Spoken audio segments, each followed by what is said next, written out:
Good morning students. आज हम कर रहे हैं डायरेक्टरेट ऑफ एजुकेशन दिल्ली के द्वारा दी गई worksheet number 8 for class 9th science और डेट है इसकी 22 जुलाई 2020। तो बच्चों, इससे पहले भी हम कुछ वर्कशीट कर चुके हैं और ये वर्कशीट्स जो हैं वो इंटर रिलेटेड हैं और चैप्टर्स भी। तो आज हम कर रहे हैं तत्व के बारे में। अभी तक हमने मिश्रणों के बारे में पढ़ा था, समांगी विषमांगी मिश्रण, निलंबन, विलयन, ये सब क्या होते हैं ये सब हम पढ़ चुके हैं। आज हम करेंगे तत्व। तो तत्व क्या होते हैं इसी के बारे में डिस्कशन होगा इस वर्कशीट में। ध्यान से सुने, वीडियो को पूरा देखें ताकि आपके कंसेप्ट्स क्लियर हो जाएं और कोई डाउट्स ना रहें। तो बेटा स्टार्ट करते हैं। आज ज्ञान अपनी दीदी से एक और क्वेश्चन कहता है कि दीदी, अभी तक जो हमने पदार्थ देखे जैसे कि विलयन, कोलाइड, निलंबन, ये सभी तो अशुद्ध थे, लेकिन क्या कोई शुद्ध पदार्थ है भी? अगर है तो वो कैसे? तो इसका क्वेश्चन कितना अच्छा है, वो जानना चाहता है कि अभी तक जो हम पढ़ रहे थे वो तो सब अशुद्ध थे, उनके अंदर कुछ ना कुछ मिला था, विलय, विलायक, ये सब हमने पढ़ा है ना, लेकिन क्या कोई शुद्ध पदार्थ भी है? तो दीदी बोलती हैं, जिज्ञासा दीदी आज उसको समझा रही हैं कि तत्व हैं ऐसे पदार्थ जो कि बिल्कुल शुद्ध रूप में हम इस्तेमाल करते हैं। तो चलिए चलते हैं कि जिज्ञासा दीदी ने इसका क्या आंसर दिया। ज्ञान, हमारे आसपास बहुत से ऐसे पदार्थ हैं जिनका उपयोग हम शुद्ध रूप में ही करते हैं, ठीक है। और ये दो प्रकार के होते हैं, एक तो होते हैं तत्व और दूसरे होते हैं यौगिक। तत्व और यौगिक, तत्व और यौगिक क्या क्या है इनके बारे में आज जानेंगे। तत्व के बारे में मैं आपको एक इंटरेस्टिंग फैक्ट बताती हूँ कि सबसे पहले इस वर्ड तत्व को यूज़ किया था रॉबर्ट बॉयल ने, और वो यूज़ किया था उन्होंने 1661 में। तो उस टाइम पे इस वर्ड का इस्तेमाल किया जा चुका था और उनके काफ़ी साल के बाद एक फ्रांस के साइंटिस्ट हुआ करते थे एंटनी लवाइसे, उन्होंने तत्व की डेफिनेशन सबसे पहली बार दे दी थी, ठीक है। तो अभी तक बच्चों तत्व जो हैं लगभग 118 के आसपास ज्ञात हैं और 100 से भी ज़्यादा मतलब तत्व हम जानते हैं अभी तक, और उन पे रेगुलरली जो है ना कंटिन्यूअसली उन पे रिसर्च चलती रहती है और कुछ नए तत्वों के बारे में भी हो सकता है हमें आगे जानकारी मिल सके। तत्वों के बारे में सबसे इम्पॉर्टेंट बात ये है बच्चों कि जो तत्व होते हैं वो किसी भी पदार्थ का सबसे मूल रूप होता है। जैसे एक सबसे बेस्ट एग्जांपल अगर हम लेते हैं, एक दीवार का जो सबसे मूल रूप होता है, जो उसका सबसे छोटा जो रूप है, उसका इकाई जो है उसकी, वो क्या है? ईंट है। ईंटों से मिलकर क्या बन गया? एक पूरी दीवार बन गई और दीवारों से मिलकर घर भी बन गया। लेकिन जैसे हम बात करते हैं सेल्स की, तो सबसे छोटी इकाई क्या होती है? सेल होती है। इसी तरीके से किसी भी पदार्थ का, ठीक है, हम भी किसी ना किसी पदार्थ से बने हैं, हमारे आसपास रखी हुई चीज़ें भी किसी ना किसी पदार्थ से ही बनी होंगी। तो ये जो जितने भी पदार्थ हैं सभी क्या हैं?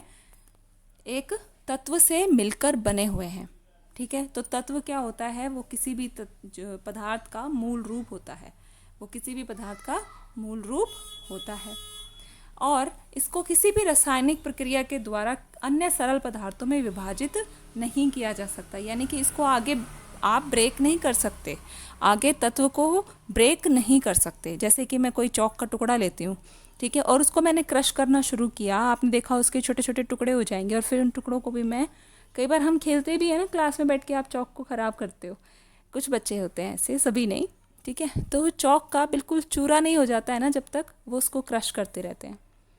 तो वो भी एक साइंटिफिक एक्सपेरिमेंट ही कर रहे हैं बच्चों, क्योंकि वो उस चौक को क्रश करके उसका सबसे मूल रूप निकालना चाहते हैं और सबसे लास्ट में जब वो बिल्कुल टूटना बंद हो जाता है फिर उनको शांति पड़ जाती है, अब आगे हम उसको क्रश नहीं कर सकते। तो वो जो सबसे छोटा कण उस पदार्थ का, ठीक है, तो वो उसका तत्व होगा। और वो तो तत्व जो है ना उसको अब आगे किसी भी रासायनिक प्रक्रिया से विभाजित नहीं किया जा सकता। और जो तत्व होते हैं बेटा वो 3 तरह के होते हैं, उनको 3 तरह के वर्ग बनाए गए हैं, उनमें उनको वर्गीकृत किया गया है।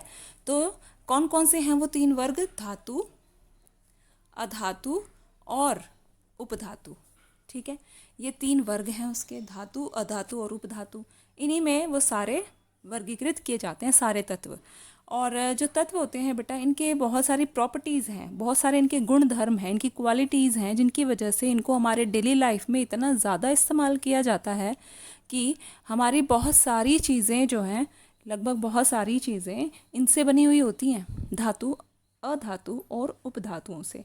तत्व के बारे में कुछ और इंटरेस्टिंग फैक्ट्स हैं, एक बार उनको भी जान लेते हैं, फिर वर्कशीट शुरू करते हैं बच्चों। सबसे पहली बात ये कि जो तत्व अभी तक ज्ञात हैं उनकी संख्या 100 से अधिक है, और इनमें से 92 तत्व ऐसे हैं, 92 तत्व ऐसे हैं जो कि प्राकृतिक हैं, जो नेचुरल हैं, नेचुरली रूप से मिलते हैं, और बल्कि इसके अलावा के जो हैं तत्व वो मानव निर्मित हैं, ठीक है, मैन मेड भी हैं तत्व कुछ, और 92 तत्व ऐसे हैं जो कि प्राकृतिक हैं। इसके अलावा जो हमारे काफ़ी सारे जो तत्व होते हैं वो सॉलिड फॉर्म में, वो ठोस हैं, ठीक है, और 11 तत्व जो होते हैं वो कमरे के तापमान पर गैस हैं।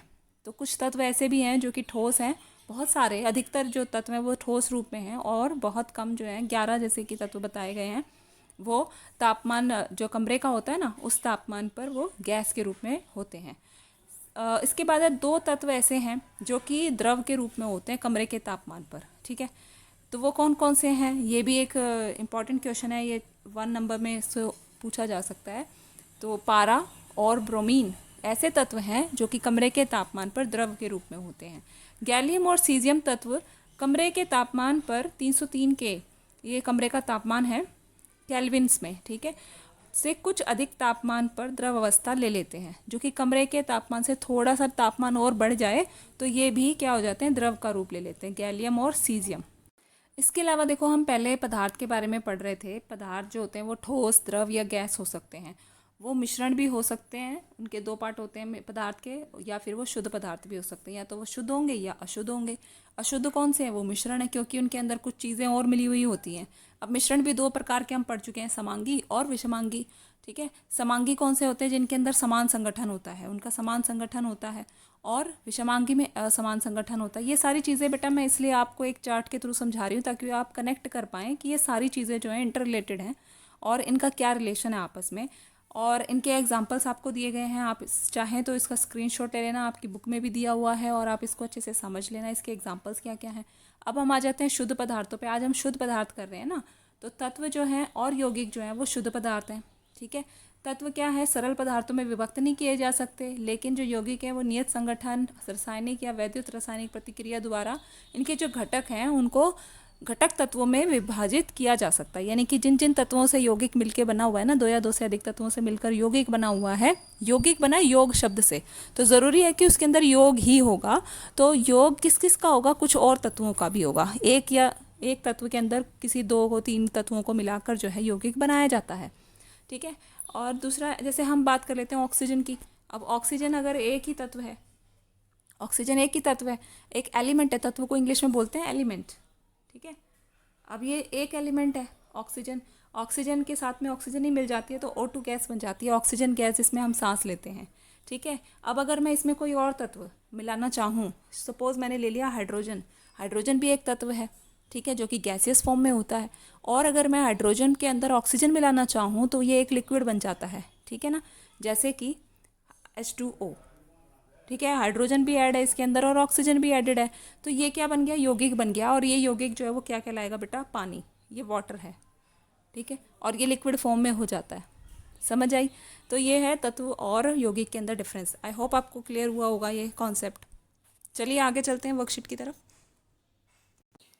तो तत्व आपको समझ आया। अब तत्व जो है वो 3 भागों में वर्गीकृत किया गया है, ठीक है। या तो वो धातु होंगे, ठीक है, धातु, या फिर अधातु, या फिर उपधातु, ठीक है। अब आप जैसे कि इस पिक्चर में देख रहे हो ना बच्चों कि धातु और अधातु, धातु तो पता ही है धातु होगी, इसका अपोजिट अधातु होगी, और धातु और अधातु के बीच में कौन है, उपधातु, ठीक है। तो इन तीनों की क्वालिटीज़ क्या क्या हैं।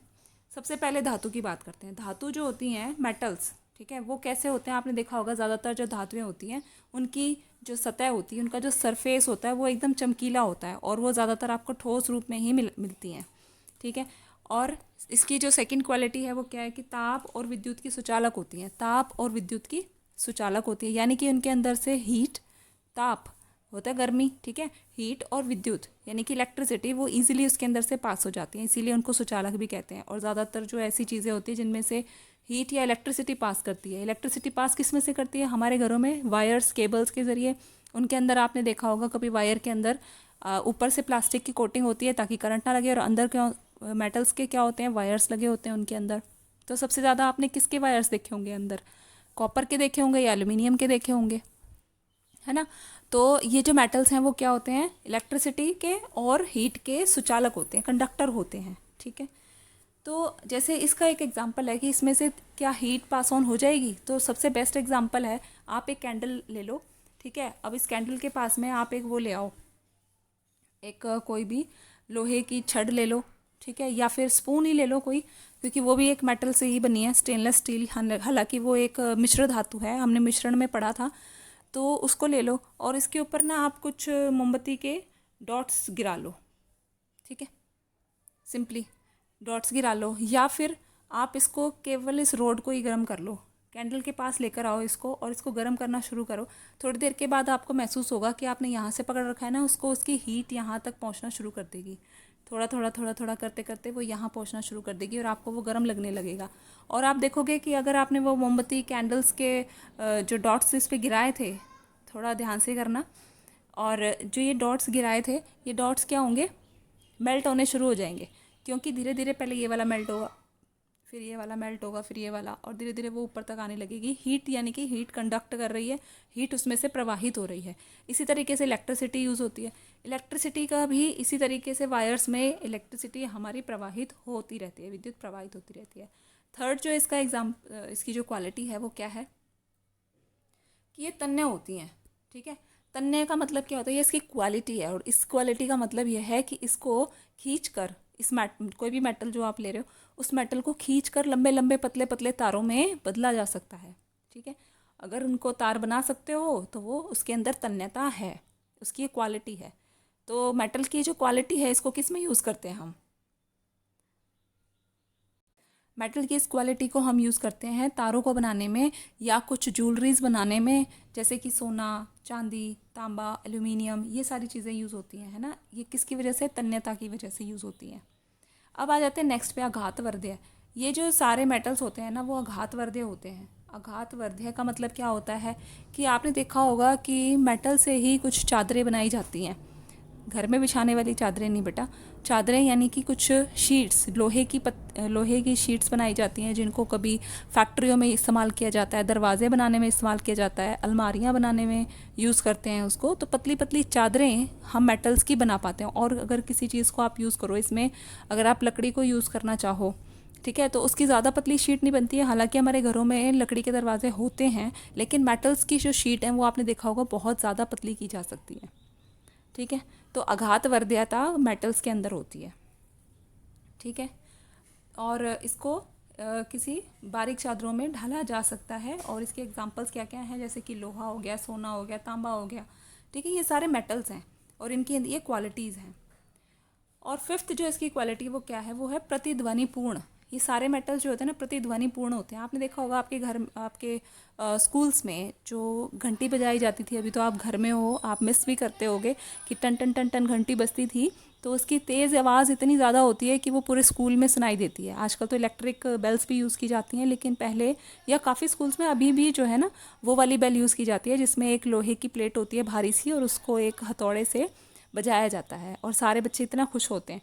तो देख लो हमारी डेली लाइफ में कितना यूज़ है इनका, है ना, और कितनी खुशी भी देती है वो बैल हमें। और इसका मतलब क्या होगा कि जो मेटल्स हैं वो प्रतिध्वनिपूर्ण है, यानी कि उनके अंदर साउंड उत्पन्न होती है। जब उसको बजाया जाएगा, किसी चीज़ से उस पर मारा जाएगा, तो वो क्या होगा, प्रतिध्वनि उत्पन्न होगी, ठीक है। अब आ जाते हैं अधातु पर। तो जिस तरीके से धातु थी, इसी तरीके से अधातु बिल्कुल उसके अपोजिट होंगी। धातु अगर चमकीली और ठोस होती हैं तो ये चमकीली बिल्कुल भी नहीं होती हैं, ठीक है। अधातु जो होती हैं वो बिल्कुल भी चमकीली नहीं होती हैं। और ये ताप और विद्युत की क्या होंगी, सुचालक होंगी कि कुचालक होंगी, कुचालक होंगी। इनके अंदर से ना तो हीट प्रवाहित होती है और ना ही विद्युत प्रवाहित होती है, ठीक है। थर्ड इज तन्य और आघातवर्ध्यता उनके अंदर बिल्कुल भी नहीं होती। ना तो वो तन्य होती हैं, उनको तार के रूप में नहीं बनाया जा सकता, और ना ही वो अघातवर्धीय होती हैं, उनको चादरों में भी ढाला नहीं जा सकता, बल्कि ये तो भंगुर होती हैं। जिस तरीके से हमने चौक का एग्जांपल लिया था ना, चौक को तोड़ने लगते हैं तो वो बिल्कुल टूटने लगती है, क्रश हो जाती है। क्या आप उसकी कोई ऐसी चादर बना सकते हो पतली सी, या उसके कोई लंबे लंबे तार बना सकते हो? क्या लकड़ी के बना सकते हो? नहीं। तो तन्यता और अघातवर्धीयता जो है वो अधातुओं में बिल्कुल भी नहीं होती है, और ये प्रतिध्वनिपूर्ण भी नहीं होती। आपने देखा ना कि वो जो हम यूज़ कर रहे हैं कि आवाज़ साउंड उत्पन्न हो, तो वो ज़्यादातर किसके लिए यूज़ किया जाता है? वो मेटल्स ही यूज़ किए जाते हैं, उसमें धातुएं ही यूज़ की जाती हैं। ठीक है। अब आपने देखा होगा कि कुछ म्यूज़िकल इंस्ट्रूमेंट्स हैं, काफ़ी वो लकड़ी के होते ही हैं, लेकिन उसके अंदर जैसे गिटार है, गिटार में वो जो वायर्स लगी हैं जो साउंड उत्पन्न करती हैं, वो किसकी बनी होती हैं? वो भी मेटल्स की बनी होती हैं। उसमें कॉपर के वायर्स का इस्तेमाल भी किया जाता है ताकि ध्वनि जो है वो अच्छे से आए। इसके बाद क्या है कि सामान्यतः जो होती हैं अधातु द्रव्य तथा गैसीय अवस्था में पाई जाती हैं।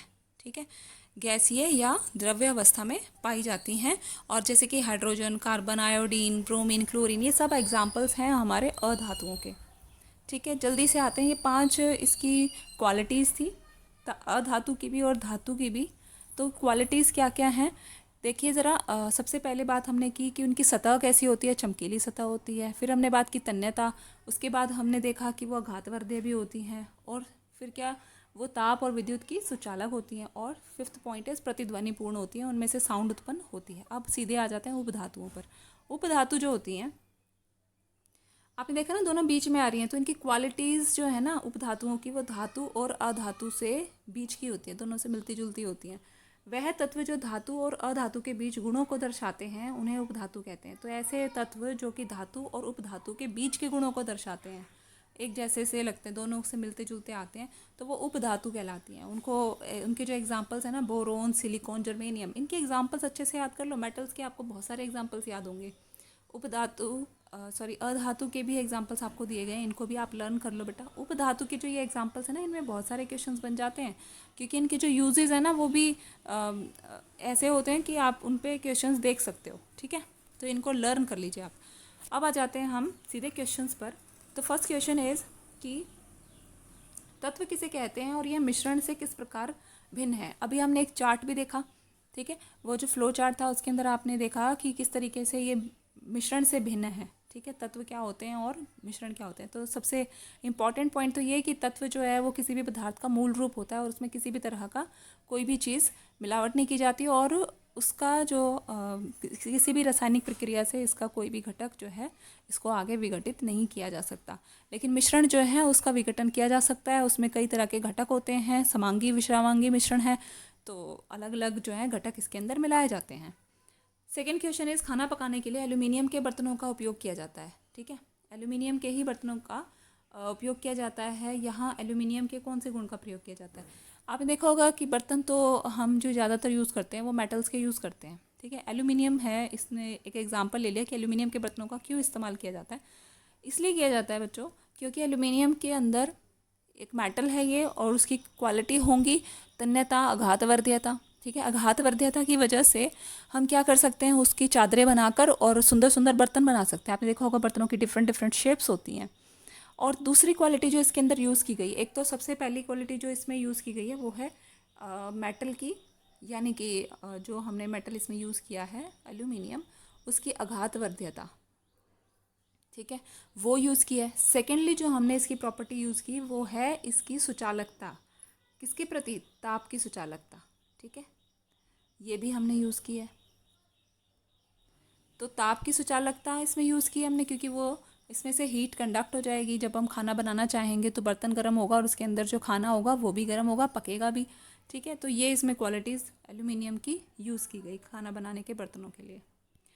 थर्ड क्वेश्चन इज़, क्या कोयला कार्बन का प्रयोग, कोयला जो है ना वो कार्बन का ही एक रूप होता है, इसका प्रयोग घर में प्रयुक्त होने वाली तारों में किया जा सकता है? समझाइए। अब कोयला क्या है? एक कार्बन का रूप है, और कार्बन एक क्या है? अधातु है। ठीक है, अभी हमने ऊपर पढ़ा कि कार्बन जो है वो एक अधातु है, और अधातु की जो क्वालिटीज़ हैं बेटा उनमें ये बिल्कुल भी नहीं आता कि ये जो है सब इसकी इसकी भी दो क्वालिटीज़ हम यूज़ कर रहे हैं। ठीक है, कार्बन जो है वो एक नॉन मेटल है, ठीक है, एक अधातु है। इसमें आप ऐसे इसका आंसर लिखोगे कि कार्बन जो है वो एक अधातु है, जिसके अंदर आघातवर्ध्यता भी बल्कि यूज़ नहीं कर रहे हैं हम इसके अंदर, हम इसमें यूज़ कर रहे हैं कि इसकी तन्यता, इसके अंदर तन्यता नहीं है, और अगर तन्यता नहीं है तो उसके तार नहीं बन सकते, तार तो बिल्कुल भी नहीं बन सकते कार्बन के, क्योंकि इसके अंदर तन्यता नहीं है, वो भंगुर है। क्या है वो? भंगुर है। भंगुर का मतलब क्या है कि उसको जैसे ही आप स्टार्ट करोगे ना तोड़ना पीटना, उसको चादरों में बदलने की कोशिश करोगे, खींचने की कोशिश करोगे, तो वो क्या होंगी? बिल्कुल टूट जाएंगी। तो इसका मतलब क्या है कि ये जो कार्बन है ना वो भंगुर है। ठीक है। दूसरी क्वालिटी जो इसकी कार्बन की है जिसकी वजह से इसको तार नहीं बनाए जा सकते, वो कौन सी है? वो है बेटा इसकी सुचालकता। ठीक है। सुचालकता किसके प्रति चाहिए? हमें चाहिए विद्युत के प्रति। तो क्या ये विद्युत का सुचालक है? नहीं, बल्कि कार्बन तो विद्युत का कुचालक है। तो इसमें ये 2 पॉइंट्स आप लिखोगे बेटा, ये इसका आंसर रहेगा कि ये विद्युत का सुचालक नहीं है, इसलिए इससे तार नहीं बनाए जा सकते। दूसरा, इससे तार ही नहीं बनाए जा सकते क्योंकि इसको खींचकर हम, इसके अंदर तन्यता तो बिल्कुल भी नहीं होती है। ठीक है, ये भंगुर होते हैं, बल्कि वो टूट जाएगा। फोर्थ क्वेश्चन है आघातवर्ध्यता और तन्य सॉरी आघातवर्ध्यता और तन्यता को परिभाषित करना है। तो आघातवर्ध्यता को हम पढ़ चुके हैं, क्या होता है? वो एक ऐसी क्वालिटी होती है मेटल्स की जिसकी वजह से उसको पतली चादरों में ढाला जा सकता है। ठीक है। और तन्यता क्या होती है? मेटल्स की वह क्वालिटी या धातुओं की वह प्रॉपर्टी, वह गुणधर्म जिसकी वजह से हम इसको पतले पतले तारों में विभाजित कर सकते हैं। तो बच्चों ये थी आपकी आज इसकी वर्कशीट, और मेरे को लगता है कि आप इससे बेटर अंडरस्टैंडिंग डेवलप कर पा रहे होंगे और कंसेप्ट्स में काफ़ी क्लैरिटी होगी। और अगर आपको कोई भी डाउट और कमेंट आप इसमें कर सकते हो, अगर कोई डाउट है तो। ठीक है। और अगर कुछ ऐसा लगता है कि आप इससे अच्छी चीज़ें सीख रहे हो तो आप ज़रूर इसको शेयर करना और अपने फ्रेंड्स को भी बताना ताकि वो भी आगे बढ़ पाएँ। ठीक है बच्चों, okay, thank you for watching.